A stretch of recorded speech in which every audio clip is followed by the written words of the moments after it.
പ്രതിപക്ഷ നേതാവ് പിണറായി വിജയന്റെ വീട്ടിലേക്ക് പരിശോധനയ്ക്ക് ശേഷം മടങ്ങിയ എൻഫോഴ്സ്മെന്റ് ഡയറക്ടറേറ്റ് ഉദ്യോഗസ്ഥരെ ആക്രമിച്ച കേസിൽ പ്രതികളെ കസ്റ്റഡിയിൽ വിട്ടു. 5 പ്രതികളെയാണ് കസ്റ്റഡിയിൽ വിട്ടത്. നാളെ വൈകിട്ട് 4 മണിവരെയാണ് കസ്റ്റഡി. നിതിൻ രാജ്, മനോജ്, ജീവൻ, ഷാഹിൽ, ശ്രീജിത്ത് എന്നിവരെയാണ് പോലീസ് കസ്റ്റഡിയിൽ വിട്ടിരിക്കുന്നത്. ഇവരുടെ ജാമ്യാപേക്ഷ കഴിഞ്ഞ ദിവസം കോടതി തള്ളിയിരുന്നു.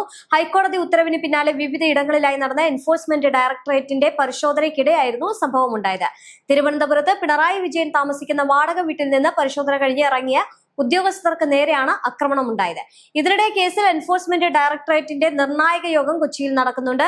ഡയറക്ടർ രാഹുൽ നവീന്റെ സാന്നിധ്യത്തിൽ രാവിലെ കൊച്ചി സോണൽ ഓഫീസിലാണ് ഉന്നതതല യോഗം. പിണറായി വിജയന്റെ വീട്ടിലെ റെയ്ഡിനിടെ ഇഡി ഉദ്യോഗസ്ഥർക്ക് നേരെയുണ്ടായ ആക്രമണത്തിന്റെ പശ്ചാത്തലത്തിൽ കൂടിയാണ് യോഗം.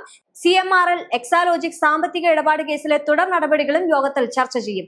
CMRLന്റെ അപ്പീൽ ഹൈക്കോടതി വിധിക്ക് ഇഡി അനുകൂലമായതോടെയാണ് വീണ വിജയൻ അടക്കം സമൻസ് അയക്കുന്നതിലും ഉടൻ തീരുമാനമുണ്ടായേക്കും.